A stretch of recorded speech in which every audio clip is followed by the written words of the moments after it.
To prevent a madman from releasing a deadly virus in Australia, Ethan Hunt teams up with a professional thief. Join us as we discuss life-threatening Atlanta traffic, a parachute built for two, and bad medical advice from Dr. James Brief. Then we see if Mission Impossible 2 stands the test of time.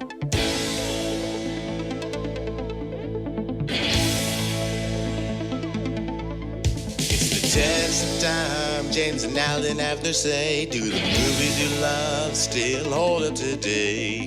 James says gladiator with a glut, and Alan says as a father blah blah. It's the test of time, James and Alan have their say. Do the movies you love still hold up today? Test of time, James and Alan have their say. Do the movies you love still hold up today? Hello, everybody, and welcome to the Test of Time. My name is Alan Noah, and the chimera virus to my Bellerophon cure is you, James Brief. Wait, so I'm the virus and you're the cure for me? Yep, that is correct. All right, I guess. Didn't know what to do with that one, did you? But let's get into Mission Impossible 2. So I mentioned last week, I think, that I had never seen any of the Mission Impossible movies beyond the first one. So this was a fresh experience for me. But James, why don't you give our listeners a recap of what Mission Impossible 2 is all about? Sure. In this sequel, IMF agent Ethan Hunt is tasked with retrieving a deadly bioweapon called Chimera and its antidote, Bellerophon. Rogue agent Sean Ambrose, he stole the antidote and he's planning to sell it to the highest bidder. Hunt recruits Nia Nordhoff Hall, a professional thief and Ambrose's ex-girlfriend, to infiltrate his compound. But things get complicated when Hunt and Nia catch feelings for each other.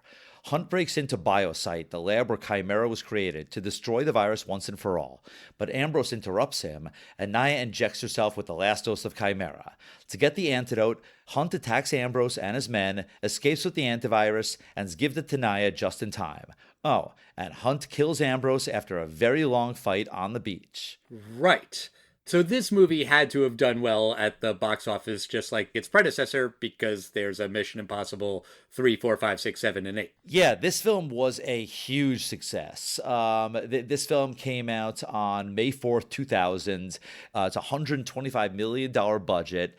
It made $215 million domestically, $546 million worldwide. And it was a number 2 film of 2000. Oh. Number 3 film, I'm going to say number 3 film because I have an excuse to say it. The number 3 film was Gladiator. You mean Gladiator? Yeah, Gladiator. The number 1 film, I wonder if you could guess it. It's a Christmas film. And it was a blockbuster Christmas film from 2000. I don't know. It's based on a beloved children's book. Oh, The Grinch, How the Grinch Stole That's Christmas, right. Yeah, one of those Grinch movies. Right. Do you know the number 1 piece of interesting trivia about Mission Impossible 2, kind of the folklore about it? And I'll give you a hint, it's the casting. I think I know what you're talking about, that Doug Ray Scott, who plays Sean Ambrose, was going to be Wolverine in the first X-Men movie. That's right. But Mission Impossible 2 ran long, and so he did not get what would have been the defining role of his career. Right. And how many films did Hugh Jackman do? But then again, I really just don't think people would have fallen in love with him the way they would have fallen in love with Hugh Jackman. I'm not saying Fair. that as a knock on Doug Ray Scott. I just think that Hugh Jackman, it was one of these lightning in a bottle. Once in a while, you just find the perfect guy that just fits a film so well that it almost winds up being so difficult to recast him. I don't think Doug Ray Scott would have been as good as Hugh Jackman. Based solely on his performance in this movie, I'm not familiar with other things that he's done, but let's get into Mission Impossible 2. So this movie starts with a cold open that makes no sense to me. And I'm hoping you can explain it to me. Maybe there's a reason and a rationale that I don't get. So we start with this doctor, Dr. Nerkovich or something like that, and he injects himself with this deadly virus, and he has to get from Sydney, Australia to the CDC in Atlanta in 20 hours. And he calls for Dimitri to come help him. Dimitri is an Ethan Hunt alias, apparently. And it's not really Ethan Hunt. It's Ambrose, the movie's bad guy in disguise, pretending to be Hunt. Ambrose hijacks the plane and kills everyone on board. Why? Why does he do that? This doctor had injected himself with the virus because that's his only way of smuggling the virus out of the lab. You know, you think that Doug Ray Scott's character knows this and is either going to grab him, take a blood sample, take the guy with him, something like he has this advanced knowledge. But you're right, he doesn't do any of that. I'm not quite sure what the reasoning is.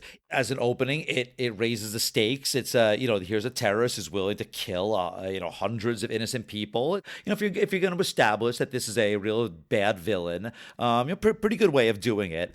But plot wise, I agree with you. And they almost go out of their way to point out later that he messed up, like the Chimera virus was right in his hands. But I was a little confused why he didn't just take the virus, because I thought that would be, A leads to B leads to C. Right. The guy's plan to meet Ethan Hunt was infiltrated by the mask thing, and then also that he stole the blood, but he didn't do either. Right. So I'm a little confused by that too. And when that reveal happens later that Ambrose screwed up by not taking the blood, I have a problem with that. Just narratively, that's not how it's supposed to work. The villain is not supposed to make a stupid mistake in the very beginning of your movie. The villain is supposed to be brilliant and thinking 10 steps ahead, and then at the end he slips up because the hero figures out his one weakness. He shouldn't make a stupid mistake in the beginning. But also, he doesn't need to hijack the plane and kill everyone on board. I get it that it establishes that he's a ruthless killer who doesn't care about innocent civilians. I understand that it establishes that. But this doctor contacts Dimitri. The real Ethan Hunt's on vacation. They don't know where he is, so they send Ambrose in to get him. And the doctor has the cure on him in his bag. Why wait until the plane is midair and then kill him and then take the bag? Why not just on the way to the airport kill him and take the cure? And then you don't have to hijack an airplane and kill all of those people. Whether or not you care about the innocent lives that are going to be lost, wouldn't that just be easier? There's poison gas that comes down from the oxygen masks. It seems like a lot of hard work to plan that when you could have just killed him on the way to the airport. Wouldn't that just be simpler? You make another good point. Why are they doing this when any one thing could go wrong? And it almost does. Interestingly, the pilot wakes up a millisecond too late. He actually course corrects the plane, but the wheels of the plane hit the top of the mountain. Had he woken up 5 seconds earlier, everyone's saved. Also, the doctor's plan makes no sense, where he injects himself with the virus and then has to be at the CDC within 20 hours. I was curious, so I Googled it. How long is a flight between Sydney and Atlanta? According to Google, it's 19 hours and 8 minutes. So he's leaving himself 52 minutes to deal with Atlanta traffic to get to the CDC. Also, sometimes there's flight delays and there would have to be a connecting flight. Right out of the gate, nothing in this movie makes any damn sense. To be fair, the original cut of the film originally was apparently over 3 hours, and they told John Woo, the director, he had to cut it to under 2 hours. I feel like there's something missing in the opening scene plot-wise. Right. And then we do see the real Ethan Hunt, and he is free solo rock climbing. The point of that whole scene is Tom Cruise wanted to do it. He wanted to look cool, and fine, he looks cool, he looks tough, but I thought that was stupid, because if you want to do a free solo rock climbing thing in your action spy movie, figure out a way to incorporate that into the plot, and then it will make sense. To have him just be doing it because he's on vacation and that's what he wants to do, it looks like this is Tom Cruise the movie star showing off and not this is Ethan Hunt doing something cool for his work. And it looks like that because that's exactly what it is. It made me roll my eyes and think that it was less impressive when it is very fucking impressive what Tom Cruise is doing. So the point of everyone seeing this film was because they wanted action, John Woo, and what is Tom Cruise doing? And right. I think people appreciate when it's really Tom Cruise there. Holy shit, that is incredibly difficult to do and incredibly impressive. I also agree with you that it would have been maybe a little interesting to have a little bit more of a plot point. The reason it is a plot point is because later in the film he's able to climb something very easily, so that we're like, okay, he's an established rock climber. The thing he climbs at the end is so small. You're right. He basically just says, I'm on vacation. I kind of like the sort of humor in the fact that the guy's on vacation and the helicopter knew where he was the entire time. And I liked it in a grand scheme of things, like, here's the big stunt of this film. And I do like this stunt more than the motorcycle stunt at the end of the film. Yeah, I get that. Then the movie goes to Spain and he meets Naya. I'm going to just read you a note that I jotted down while watching the movie. The flamenco scene, the first scene after the credits, I'm already annoyed by the slow-mo. And I know that's like a thing John Woo does, but Jesus Christ. I mean, you mentioned before, the initial cut of this movie was 3 hours long and he had to cut an hour. Cool.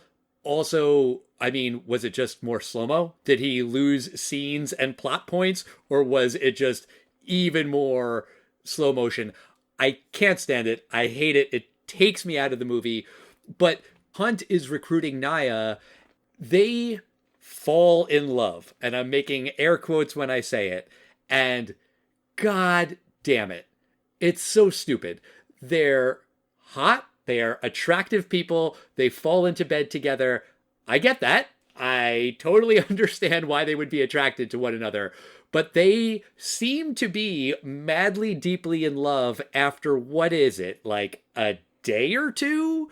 And then she has to go on this mission, and Hunt is really pissed, and he's telling his new boss, Sir Anthony Hopkins, no, I don't want her to go. Why does she have to go? I have feelings for her, and she's not equipped for this. And he says, well, she's a woman, so she can sleep with people and lie. That's all women do, or something like that. I'm paraphrasing the line, but it's like, holy shit, didn't see that one coming. Like, in the first movie, John Voight has a super misogynistic line at the end when it's revealed that he's the bad guy. This is supposedly a good guy, and I was just like, wait, what?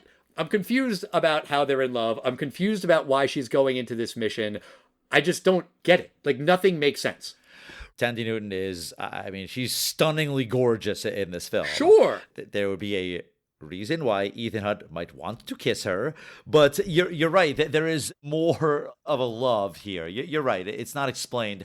I think even a little bit of dialogue, even something that might connect you to the first film, like my whole team was killed and now I'm back with IMF, and like, you know, it's really hard for me sometimes in this crazy, crazy world. You know, then they kiss or something, but like, I understand why these two humans are lovers, but I don't get why these two characters are. I get why, you know, you're right. The only reason is they're both attractive people.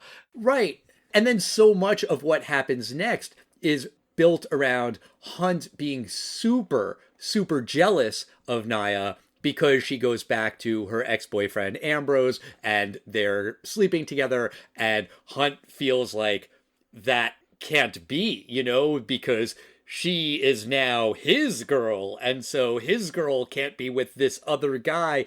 It's very possessive. It's very creepy. And Hunt, to his credit, does say to Hopkins that she shouldn't go in for this job because she doesn't have the training. And I think that's when Hopkins says, oh, whatever, she can have sex and lie, so who cares? But Hunt is right there. She does not have any training. And you know what would make far more sense? If you need Naya to infiltrate Ambrose's inner circle to find out what he stole and why and blah, blah, blah, blah, blah, and as has been established, you have face mask technology. Take an IMF agent who's roughly Naya's height, put a mask on her, and then send her into Ambrose's compound. All Ambrose is looking for is a girl who looks like his former lover, and then that woman would be a spy and able to extract the information that you need. That just makes infinitely more sense. They weirdly go out of their way to say that, oh, her thievery is like, that's all shit. Like, that's for nothing. Yeah. It's just a weird way that they downplay it. They could totally say she's their ex-girlfriend and that's why we can infiltrate. And that also eliminates the reason why we're going to put a mask on another agent, because we're also going to need her to get behind safe, behind a painting. I just don't know why they went out of the way to downplay it. It's weird. It is. And there is that scene at the racetrack where she does the pickpocket thing with Ambrose. So, okay, well, then it does come in handy that she's a thief, except not really, because she's good at taking the memory card from his pocket, but she sucks at putting it back in, which, to be fair, does seem like that would be much more difficult. But yeah, she gets busted instantly when she does that, and then he knows that she's there with Hunt, and so the jig is up pretty damn quickly. What she does here, I actually like it for her character arc. I still believe that she's a great thief, but Ambrose is just clever enough to have noticed it. Right. And that kind of leads into the scene at Biosite. So Naya screws up putting the memory card back, and Ambrose knows that she's working with Hunt. So then he figures, well, he needs to get the virus, right? Because he only has the antidote because he screwed up earlier. So he does this whole monologue about how he knows Ethan Hunt and he knows every move that Ethan Hunt is going to make. So now all of a sudden Ambrose is brilliant, which, okay, neat, but if he knew where the virus was and he knew that he needed the virus, because that's his whole plan, why didn't he just go into Biosite headquarters before to get it? What was he waiting for? He was waiting for Naya to show up. He was waiting for Hunt to be on his tail. None of that makes any sense. Like, he is supposed to be the evil version of Ethan Hunt, which doesn't make any sense because we don't know why this guy turned evil, presumably for money, but, they could have had more evil bad guy motivation there, whatever. But he's telling this whole thing about how Hunt will, of course, do some ridiculous aerial stunt and come in from above as opposed to coming in from the ground floor and hurting any guards. What a loser.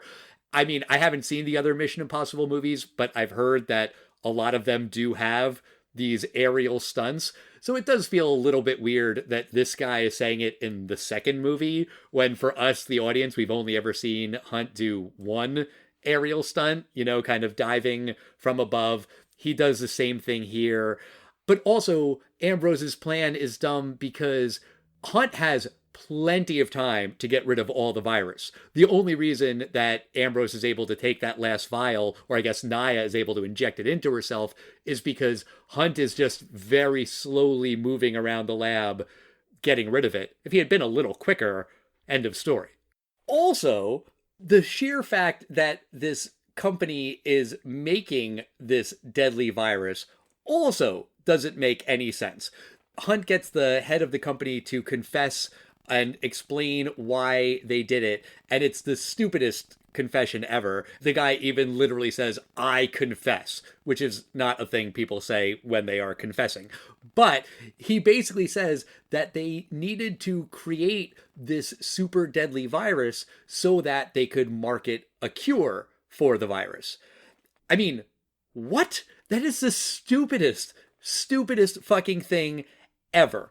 In the first movie, when John Voight says, well, the Cold War's over and now America doesn't have any enemies, so I needed to murder everyone I know and care about and love, that at least makes some sense in that the first part of that's true. This movie comes out in the year 2000. There's plenty of viruses and diseases that this company could be working on curing that already exist, and then they would make a lot of money. The idea of creating a new super flu and then also making the cure for that so they can make money.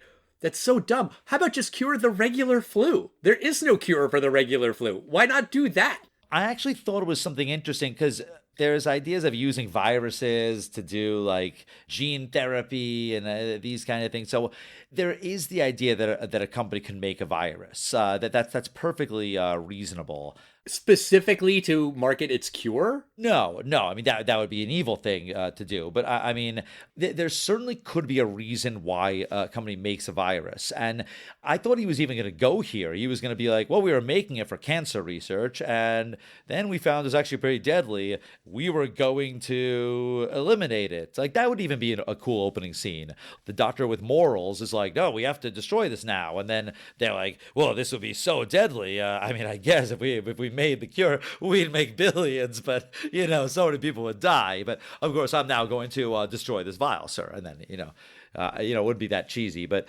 fine, make him an evil pharmaceutical company that they made the cure. Maybe they made the cure just in case, or it got out of hand or something. But there was no reason they should have this for nefarious reasons. And this CEO is definitely evil. But if you're an evil CEO of a big pharma company, I just don't get the A to B where, okay, yeah, let's create the world's deadliest flu virus. And also store it in our lab in 3 guns, because that's how you store virus. Also, then when Hunt breaks in, he just shoots 1 and 2 into this chamber, and then they're destroyed, apparently. But no, right? Like, if someone were to crack that chamber and then a million bad guys come in shooting a million guns, wouldn't that virus be airborne and still contagious? Nah, I don't know what they said was in that thing, but I mean, pour regular alcohol on it, all dead. Everything's dead, completely destroyed. I mean, we could cure HIV right now with isopropyl alcohol. It's all dead. You'll just kill your own cells too. Are you saying people should just inject bleach into their veins? Is that what you're saying? If your goal is simply to destroy the virus at any cost, then that would be an effective manner. I mean, not the smartest way to do it. Just a reminder to our listeners to not take medical advice from Dr. James Brief. No, I said if your goal is simply to destroy the virus and you don't care that you're going to destroy your own body as well, that's sound medical advice. I'm sorry that is. But it's a really, really cool thing in movies. That gun that you just put up to someone's neck and go, pa-choo, pa-choo. There's some vial of liquid in a little like canister and a little bit of liquid goes into you. That doesn't exist for so many reasons. Like number one being it's so dirty. I mean, you have to switch the needle between every single person. But those guns are so cool. I wish they existed. You do? Like, how much easier would that be if I had a preloaded gun with the ceftriaxone in there and I could just put it right up to the kid's thigh and just go, Pachoo! It's so much easier than drawing up the syringe. So you're saying that you wish you could give vaccines to kids via a gun. So many people are so scared of vaccines, and you think the way to solve this problem is to give kids vaccines with a gun. That's your solution. Never said that. I said ceftriaxone, which is an antibiotic. Well, I didn't know what that was. I'm just saying that, like, in a movie, it looks cooler. In a movie, sure. So Naya injects herself with the virus.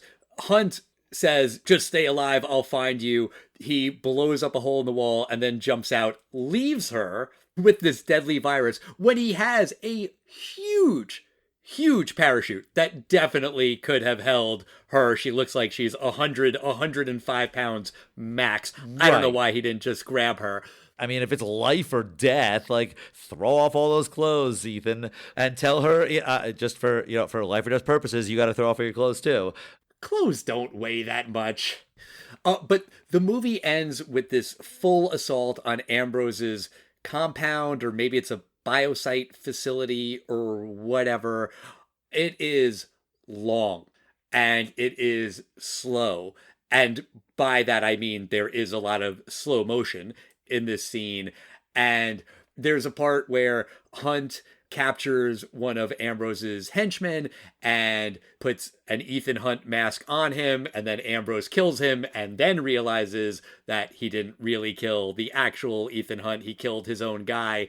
I mean, that just kind of made me laugh because that means that in Ethan Hunt's backpack full of gear, he has a mask of himself just ready in case he needs to have somebody else impersonate him, which seems like a thing that probably isn't going to come in handy, but whatever. Meanwhile, Luther and the other guy on Hunt's team are just in a helicopter. They're just sitting there while Hunt goes in single-handedly to, kill all of these guys. Because Ambrose, by the way, has only been a full-on villain for, I don't know, I've lost track of time, a week or two, and he's got a whole army full of bad guys. Nobody goes to give Hunt any backup. It is kind of Rambo 3-esque in the way that all of these bad guys can fire 1,000,000 rounds with their machine guns, and they all miss Ethan Hunt, but then Ethan Hunt takes his little pistol, pew pew, and hits 2 bad guys and kills them instantly. To me, this whole action scene was incredibly eye-roll worthy. You can do this scene, I think, a little bit better. There's certainly scenes that, like a John Wick will take out 50 people, but also John Wick's going to look really, really, really, really beaten up after he's taken out 55 people. So it does look a little bit unearned there. But you're forgetting the doves. The doves, that's another John Woo trademark. Yeah, so at least in Face Off, like they were by the beach, I think. Yeah, they're by the bay, so there's at least gonna be doves. Here it was just like, why are there doves in this random pharmaceutical compound? Well, I mean, it's a random pharmaceutical compound that's on the beach in Sydney, and there's caves. Oh, I guess it was on the beach, yeah. But it's dumb. And like constantly with the birds flying in slow-mo, I was just getting bored. When you get to the big showdown between Ambrose and Hunt on the beach, that also just goes on way, way too damn long. And Ambrose is supposed to be the evil version of Ethan Hunt. What if Ethan Hunt went really full-on evil? I get it, but these characters don't really have any interaction with each other. It doesn't work. It doesn't play. They don't feel like this is 2 mirror versions of the same guy going up against each other. It just feels like at a certain point, one of them would just kill the other one and just move on. I get it. The thing with the eye, the knife coming really close to Hunt's eye, that's thrilling, I guess, but not really. I don't really believe that Ambrose is going to stab him in the eye. I just wanted it to end. I was really, really bored by the whole thing. Also, Ambrose's entire plot, the only way he's going to make money off of this deal is if Naya is patient 0 and she infects all of Australia. But apparently they just leave her to wander around in downtown Sydney alone. She is completely unaccompanied. She just wanders off to the cliff. And Ambrose clearly has a lot of guys. There are a ton of guys at that biosite compound working for Ambrose. He could have spared 1 or 2 guys to follow this very, very sick woman to just make sure she stays in a populated area, considering that's what the entire plan is contingent on. Like, she can walk around Sydney and she's completely non-infectious, but in 3 hours, it's just going to go poof and she's like going to cough on everyone and infect all of Sydney. Like, that was a plot hole that was bothering me. I think there is one line where the virus is dormant for 20 hours and you're not contagious. And then that's when, the virus takes over. I missed that. I give him credit then. If they said something like that, it needed one line like that, because otherwise it insults the intelligence. Let me guess. I vaguely remember a microscope scene. Was it? Yeah, maybe. Okay. All right. But what do you think, Al? Does Mission Impossible 2 stand the test of time? Or maybe it's Mission Impossible 2, Mission Impossible 2. You're the expert on this. First, let's get to the bottom of that. And then does the film stand the test of time? I think it's Mission Impossible Roman numeral 2, but sometimes it's Mission Impossible, the Arabic numeral 2. In the title sequence, it's the Roman numeral, but whatever. I genuinely was shocked at how much I hated this movie. It is powerfully bad. I was super annoyed and super bored start to finish. It's just nonstop plot holes. It's nonstop nonsense. It's these characterizations that don't make any sense. There's a love story that is bullshit. There's a rivalry between the protagonist and the antagonist that's bullshit. Everything feels paper thin. I can appreciate on one level that with this movie, as opposed to the predecessor, they tried to streamline the plot and they tried to put more relationship dynamics in here, because the first movie was way too complicated and there were no relationships that were explored in any interesting way. I think they took the right lesson from what was wrong with the first one, but the execution is so terrible. No, this movie does not stand the test of time. I think this movie's atrociously bad. I hated it. I thought this movie was absolute pure dog shit. What did you think? I'm guessing you didn't hate it as much as I did. No, completely. I think the plot makes a lot more sense than the first film. I mean, it has a lot of stupid plot points, but I think the plot itself is pretty straightforward. A guy steals a virus, and like the secret agents have to steal the cure and the virus back from him.